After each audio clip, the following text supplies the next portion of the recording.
Beleza, pessoal? Então vamos lá.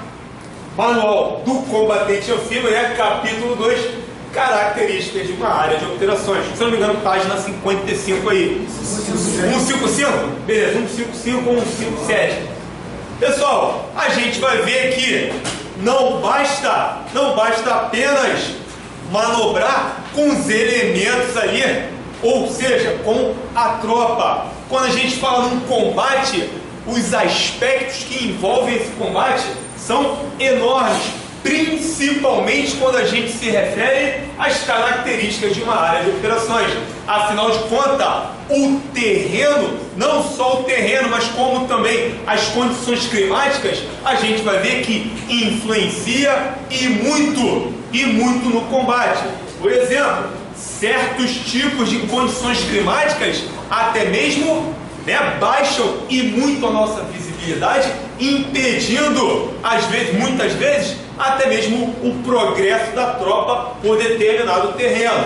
E não só isso, os meios que eu vou empregar nesse terreno vão ser de acordo, é claro, com esse estudo. E é exatamente isso que a gente vai ver. É um erro muito grande a gente não levar em consideração, quando em um combate, essas características. Vamos aí a dois exemplos bem claros disso. A gente está vendo aqui, né? Aqui a gente está em 584 a.C., a famosa guerra entre os gregos e os persas. O exército persa do rei Xerxes. Para quem viu aquele filme, o 300 de Esparta, é exatamente esse combate que ilustra bem o que é você não levar em conta as características da área de operações.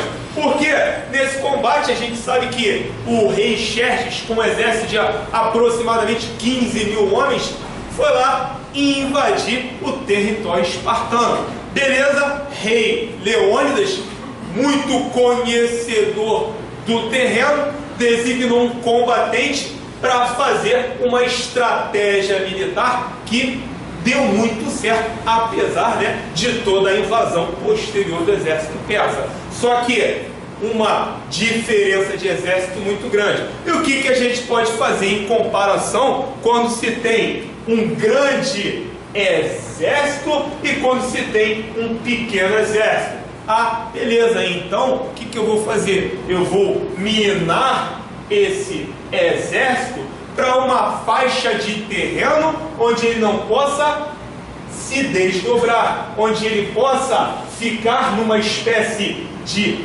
gargalo e não se desenvolver nesse terreno. Por maior que seja o meu exército, eu vou ter uma frente bastante estreita. E o combate foi desenvolvido, acabou se situando dentro do que a gente chama do desfiladeiro de Termópilas. Desfiladeiro de Termópilas, por mais que Xerxes tivesse um exército muito grande, de nada adiantava, porque aqui desse lado nós tínhamos montanhas e desse lado aqui a gente tinha o mar. E foi aí que os espartanos, bastante acostumados com o combate terrestre, conseguiram não reverter a situação, porque o número de combatentes era muito superior, mas causaram uma perda considerável. E não só isso, uma vez que Xerxes, em que esse combate aqui acabou durando 3 dias, desse desfiladeiro, e foi o tempo suficiente que teve Esparta, para, por exemplo, evacuar toda a sua região. E quando Xerxes vai entrar, ele acaba conseguindo invadir. Ele, é claro, isso aqui só foi possível, essa ultrapassagem, porque um dos elementos do exército grego, vai acabar cometendo ele vai levar informações de que haveria uma outra passagem, para que ele pudesse fazer um envolvimento ali e acabar com um exército que estava tentando fazer essa barreira. Esse é o primeiro exemplo que a gente tem, tá? Aqui é uma ilustração do que realmente foi essa batalha no desfiladeiro de Termópilas, mais ou menos isso aí. Por maior que seja o exército, quando você tem uma frente limitada, a gente tem que combater dentro, né, limitado àquela frente. Exatamente, aqui a gente tem o exército espartano combatendo todo o exército persa. E outra situação, aí a gente já está um pouquinho mais, né, em aproximadamente 1912, as tropas de Napoleão Bonaparte durante a invasão da Rússia. Aí, ó, a gente estava falando, né, das guerras napoleônicas, as guerras napoleônicas que, durante a chamada campanha da Rússia, Napoleão, com um exército de aproximadamente 600 mil homens, entra atrás do Czar Alexandre, muito conhecedor do terreno. Ele vai mas vai tendo uma estratégia de combate e recuo, né, ganhando tempo e cedendo espaço. É claro que esse combate vai perdurar durante 3 meses. E quando Napoleão consegue chegar à capital Moscou, o Czar Alexandre já retirou todas as suas tropas, já evacuou a cidade, inclusive libertando todos aqueles que estavam em prisões, e tacou fogo na cidade. Então Napoleão, quando chega a Moscou, não resta mais nada. As condições logísticas simplesmente inexistem. O que vai restar a Napoleão? Voltar, mas em que situação? E as condições climáticas? Será que foi estudada essa situação das condições climáticas? Pô, claro que não. Se foram 3 meses para ir, são pelo menos, né, mais 3 meses para voltar, e sobre uma temperatura de menos 28 a 32 graus negativos. Ah, beleza. O que vai acontecer com aqueles aproximadamente 600 mil homens? 450 mil homens, senhores, vão morrer nessa chamada campanha da Rússia. Daí uma ilustração, tá, do que foi essa campanha, tá, ou batalha ou guerra da Rússia, em que Napoleão, a partir de então, vê o seu intento de dominação fracassado, e todos aqueles países que também cooperavam nesse chamado bloqueio continental instituído lá para a Inglaterra vão deixar de apoiar essa campanha napoleônica, e Napoleão, né, depois vai se ver envolvido na guerra diretamente com a Inglaterra e vai, né, não vai conseguir o seu intento. Beleza? Dito isso, o que a gente pode tirar das questões envolvendo esses dois combates? Primeiramente, né, as questões em comum é de não terem considerado o estudo das características da área de operações apropriadamente, seja no primeiro caso, né, do terreno, seja no segundo caso, levando em consideração as condições climáticas, ou mesmo tendo considerado essas questões, não estavam preparados para a influência que o terreno e as condições climáticas ou meteorológicas poderiam exercer em suas operações. Eu falei 1922, campanha da Rússia, 1822, tá, pessoal? Uma correção aí em tempo, 1822, nem 1822, 1812, tá? Generalidades: o estudo das características da área de operações, visando sua utilização nas operações militares, é um assunto de elevada importância para os combatentes anfíbios. A história está repleta de exemplos de batalhas perdidas ou mesmo ganhas por influência única e exclusiva do terreno. Linhas de ação, formação de tropas, localização das armas, posições a serem defendidas e etc. Claro que tudo isso vai sofrer uma influência direta, seja das condições do terreno, seja das condições meteorológicas. Várias destas decisões são grandemente influenciadas pelo terreno ou, quando não, ditadas totalmente por ele. O terreno é o tabuleiro onde os oponentes se defrontam. Todo comandante de qualquer escalão leva em consideração, para tomar suas decisões, fundamentalmente alguns fatores. E aí a gente tem 5 fatores em que esse comandante deve levar em consideração para tomar suas decisões e, é claro, estudar cada qual. E são eles: missão, inimigo, meios, tempo disponível e, é claro, o terreno. A missão. Missão é o fator básico, é o que dirige, ilumina e direciona as ações e seu planejamento. O inimigo é a incógnita. Por mais que se busque informações, não se pode conhecer sua vontade, portanto, não há como saber suas intenções e mesmo que se as suponha, não seria confiável raciocinar em cima delas. Meios são os braços, tudo aquilo utilizado para cumprir as tarefas impostas, sendo também bastante variáveis. O tempo disponível. O tempo disponível é a moldura. Está ligado à própria missão e normalmente será imposto. Ou seja, o tempo disponível é imutável. É tal e pronto. Cada qual vai trabalhar dentro desse tempo disponível. E por último, o terreno será sempre constante e influenciará todos os outros fatores de uma maneira ou de outra. O estudo do terreno é uma análise dos acidentes naturais e artificiais da área de operações, envolvendo também as consequências dos efeitos das condições climáticas e meteorológicas sobre estes acidentes, com vistas a determinar sua influência nas operações militares dos contendores ou das partes em conflitos, tanto faz. O terreno exerce influência sobre a tática e a logística. Ah, beleza, não só sobre a tática como a logística. Ah, de que forma? Por exemplo, dentro daquela primeira situação que a gente falou, se Xerxes soubesse que ali existia um terreno que canalizasse a sua tropa, talvez buscaria uma alternativa que lhe proporcionasse alguma vantagem, tá? E sobre a questão da logística, é claro que eu preciso estudar esse terreno, porque se por uma eventualidade eu só tenho viaturas, por exemplo, sobre rodas, num terreno arenoso, dá para fazer uma logística com viaturas sobre rodas de forma adequada?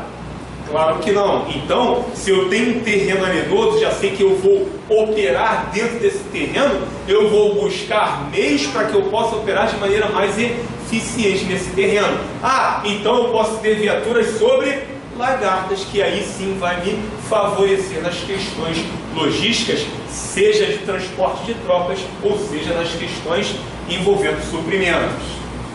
A tática de uma campanha deve levar em consideração as barreiras impostas por pântanos, rios e lagos maiores, montanhas e, é claro, também bosques.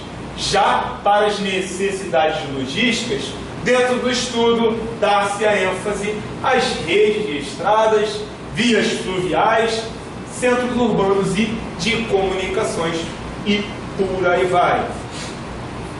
No ataque, a utilização adequada do terreno pode aumentar a eficiência do fogo e diminuir as perdas. É claro que eu vou buscar no terreno, aquilo que basicamente a gente tem como um lema da infantaria. A infantaria sempre vai avançar buscando aproveitar ao máximo o quê? As cobertas e os abrigos, Beleza. E é claro, para eu buscar isso, eu tenho que fazer um estudo do terreno. As elevações dominantes formam um núcleo do sistema de observação, o qual, por sua vez, determinará a eficácia das armas de apoio, facilitará o controle das forças atacantes, a seleção dos objetivos e o estabelecimento de medidas de segurança. O terreno acidentado, os bosques densos, as áreas urbanizadas, os grandes aclives dificultam o emprego ofensivo das unidades blindadas, porém fornecem cobertas e abrigos às unidades de infantaria. Ah, beleza, A transitabilidade do solo, influenciado pelas condições do tempo, poderá ser determinante na escolha do tipo de formação para o ataque ou nas vias de acesso a serem mobiliadas. A transitabilidade do solo eu preciso saber, inclusive, pessoal, de que ou qual é a formação desse solo. Quer ver só uma situação? Vamos voltar lá à questão das viaturas sobre rodas. Se eu tenho um solo feito, por exemplo, de barro, o barro com a chuva, o que vai acontecer? Vai ficar escorregadio, ou lamacento. Vai dificultar ou mesmo vai impossibilitar o uso de viaturas. Então, não só quando a gente fala em questões de transitabilidade, não só essa natureza, né, a formação do solo vai influenciar, como também as questões climáticas. A natureza do solo é ainda fator importante que influenciará o comandante na tomada de decisão quanto ao tipo de defesa que empregará, ou seja, se uma defesa diária ou uma defesa móvel. Deste estudo sairão ainda valiosos indícios quanto às prováveis zonas de reunião inimigas, postos de observação, posição das armas de apoio, vias de acesso para blindados e por aí vai. A profundidade do estudo será ditada pela missão e, é claro, pelo escalão que planeja. Então eu, por exemplo, como comandante de batalhão, eu vou olhar para esse terreno e vou fazer um estudo tático diferente, por exemplo, de um comandante de grupo de combate, porque vai influenciar as vias de acesso, ou seja, né, aquela faixa do terreno orientada para um acidente capital, né, que a gente chama de via de acesso, por onde eu vou desdobrar a tropa, seja para, né, um ataque, ou seja mesmo para a progressão orientada para esse acidente capital. Então, tudo isso vai influenciar na decisão. E é claro, né, essa decisão vai ser tomada de acordo com o escalão ou aquele que está à frente desse escalão, beleza? Um comandante de grupo de combate verá o terreno de uma maneira e assim alguns acidentes oferecerão ou não vantagens para o cumprimento de suas tarefas, ao passo que um comandante de batalhão verá com outros olhos o mesmo terreno abordado. Além disso, quem defende utilizará o terreno de uma forma bastante diversa de quem ataca. É claro que se eu estou no ataque, eu vou me preocupar muito mais com o meu progresso. E não só isso, mas quem ataca está muito preocupado em obter ao máximo uma coisa chamada que dá muita vantagem durante o combate, que é a surpresa. E para eu adquirir esse elemento importante em combate, eu preciso ao máximo, né, chegar mais próximo ao inimigo. E é claro, para chegar mais próximo ao inimigo sem ser visto, eu preciso, né, progredir aproveitando as cobertas ao máximo. E é claro, durante uma defensiva, eu vou privilegiar muito o que? Os meus campos de tiro. É claro que para eu ter uma eficiência nesses campos de tiro, eu preciso ter uma boa observação. Então, naturalmente, que eu vou olhar o terreno de forma diferente de quem está efetuando um ataque, beleza? O estudo do terreno será sempre realizado antes das estimativas de Estado-Maior e somente será precedido pela análise da missão, realizada pelo comandante. Esse estudo concorrerá ainda para várias conclusões que serão passadas ao Estado-Maior como orientações para o planejamento.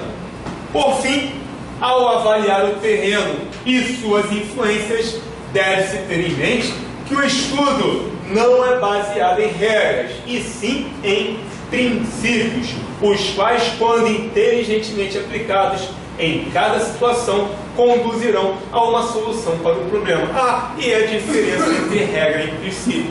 A regra é feita para ser seguida, né? A regra é feita para ser seguida, salvo algumas exceções. E os princípios são norteadores, são orientadores, beleza? Eles nos dão uma flexibilidade maior. O conhecimento e a aplicação desses princípios por si só não são suficientes. Eles deverão ser perfeitamente entendidos em sua essência, de modo que, quando existir a necessidade de violá-los, o planejador o fará de maneira inteligente, ponderada e muitas vezes até surpreendendo o inimigo. Beleza? Aspectos militares do terreno. O terreno sempre foi considerado como um dos fatores da decisão na guerra terrestre, não só devido à influência da natureza do solo e dos acidentes naturais como elevações, depressões, cursos de água, bosques, florestas, campinas e etc., como também pelos elementos artificiais, tais como as vias de transporte, obras de arte, localidades, portos, aeroportos e por aí vai. O terreno tem imensa influência na aplicação do poder de combate, uma vez que representa o cenário onde as operações ocorrerão. Beleza, a gente já viu, né? Quer no ataque, quer na defesa. E se a gente está falando de aspectos militares desse terreno, uma coisa que é muito importante a gente vai perceber ao longo desse estudo. A minha análise tática do terreno vai ser não só do meu ponto de vista, mas também do ponto de vista do inimigo, beleza? Não só do meu ponto de vista, mas também do ponto de vista do inimigo. Por quê? Uma vez que esse terreno ofereça vantagens, mesmo que não ofereça as vantagens para mim, mas ofereça vantagens para o inimigo, eu vou procurar negar essa vantagem ao inimigo. Tranquilo?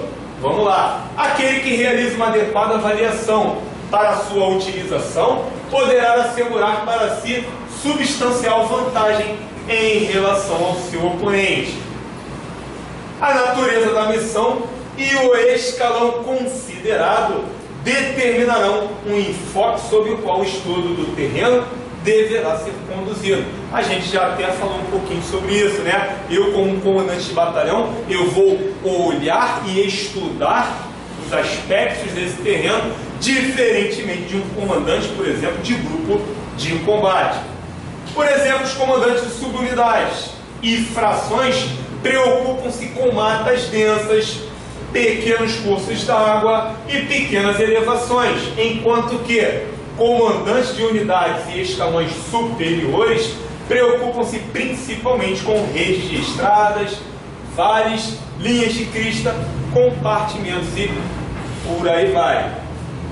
Quer no ataque, quer na defesa, um estudo tático do terreno deve ser executado não só do ponto de vista do lado amigo, como também do ponto de vista do lado inimigo.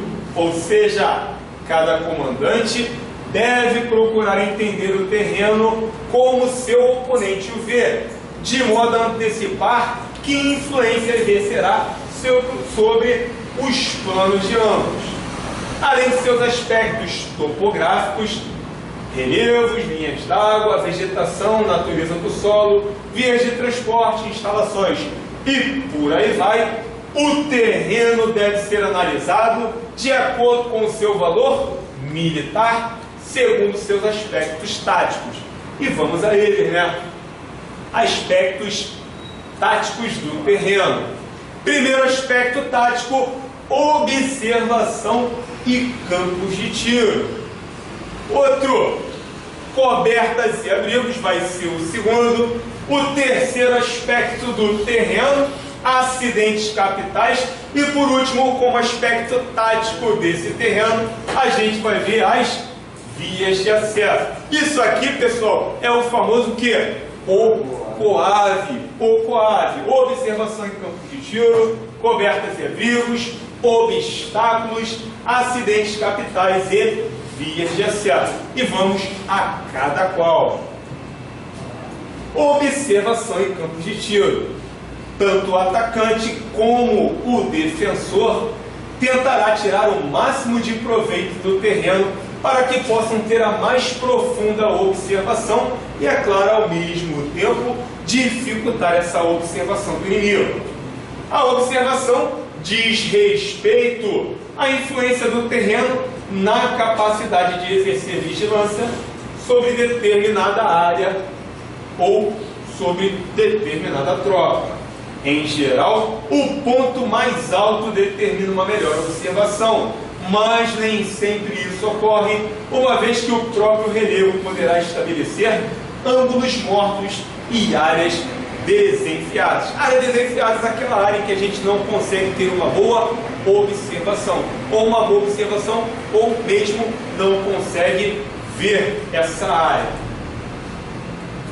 A escolha dos postos de observação será precedida de um estudo baseado em reconhecimentos, nos perfis topográficos verificados em cartas ou no exame estereográfico de fotografias aéreas. A observação é essencial para a realização de fogo eficaz sobre o inimigo, para o controle da manobra das tropas amigas, bem como para negar surpresa ao inimigo. Ah, beleza! Então a observação, tá, pessoal? Ó, eficiência no tiro, é claro que para eu ter eficiência no tiro, eu tenho que observar o alvo, né? Outra questão, controle da manobra das tropas amigas, principalmente se eu estou, né, vislumbrando toda a região e o desenvolvimento da tropa. E, é claro, para negar a surpresa ao inimigo.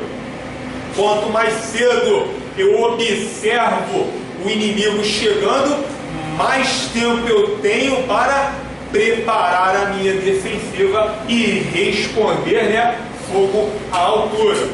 Quanto à observação, o terreno mais vantajoso é aquele que permite tanta observação em profundidade das áreas ocupadas pelo inimigo, quanto à observação aproximada, que visa a perceber a presença de elementos hostis nas imediações da própria posição. Atualmente, a observação profunda ou observação afastada é proporcionada por pontos próximos à crista topográfica, e a observação aproximada em posições mais baixas, em torno da crista militar. Isso é simplesmente isso aqui, né? Se eu tenho lá uma determinada elevação, eu vou falar que essa primeira linha a gente vai chamar o que? De crista topográfica. E nessa segunda linha, aqui a gente chama de crista militar. E quando a gente fala na questão da observação, pessoal, aqui ó, a gente vai falar o quê? Que a gente tem uma observação aproximada ou uma observação afastada. Quer ver só? A observação profunda ou afastada é proporcionada por pontos próximos à crista topográfica e a observação aproximada em posições mais baixas em torno da crista militar. Ah, então beleza. Então aqui eu tenho uma observação aproximada, beleza? E aqui eu tenho uma observação mais profunda. Estará na faixa da observação aproximada todo o terreno do ponto de estação até a distância de 1.800 a 2.000 metros. Beleza? Então vamos botar aqui 1.800 a 2.000 metros. E a faixa do terreno de 2.000 a 4.000 metros está no âmbito da observação afastada, ou seja, distância limite para a condução de fogos pelo observador de artilharia. Tranquilo? Então daqui a gente tem uma observação de 2.000 a 4.000 metros. Beleza? O campo de tiro é uma área em que uma arma ou mesmo um grupo de armas pode cobrir eficazmente com fogo desde uma determinada posição. Importante saber o que é um campo de tiro, tá, pessoal? Quando se considera o terreno no tocante aos campos de tiro, o tipo de arma determinará quais os fatores exercerão maior ou menor influência. Variações serão notadas ao se analisar a execução do tiro. Para as armas de tiro com trajetória tensa, a condução dos fogos das armas de um tiro com trajetória curva. E, é claro, também o lançamento de mísseis. Embora a observação seja essencial, nem sempre o melhor PO será o melhor local para o posicionamento das armas. Cabe ressaltar que a análise da observação aproximada está intimamente ligada à execução dos fogos das armas de tiro tenso, a da observação afastada, a condução dos fogos das armas de tiro de trajetória curva, né, os morteiros, e da observação direta sem se vincular necessariamente a um TO, ao lançamento de mísseis. E tá aí, ó. Já até queimei ali. Pessoal, nessa situação aqui, a gente fazendo a análise do terreno. Se a gente aqui, do nosso posto de observação, olha esse terreno, é claro que a gente vai estudar esse terreno, como a gente falou, não só do lado amigo, do meu lado, né? Mas também do lado inimigo. Do meu lado, o que eu vou observar nesse terreno? Quais são as vantagens que ele vai me fornecer? Ah, beleza, eu tenho uma área descampada onde eu tenho uma excelente observação e que vai me possibilitar o quê?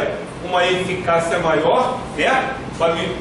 Quando efetuando os tiros, ou seja, eu vou ter também, aliado a isso, bons campos de tiro. Ah, e pelo lado do inimigo, é claro que se aqui é uma região que me favorece muito, me dá uma vantagem, essa região aqui, onde eu estou vendo uma mata densa aqui, oferecendo uma boa cobertura para o inimigo, vai favorecer o que? A progressão do inimigo. Isso aqui, se é uma vantagem para o inimigo, torna-se o quê? Uma limitação, uma desvantagem para mim. E se é uma desvantagem para mim, eu vou procurar equilibrar isso aqui.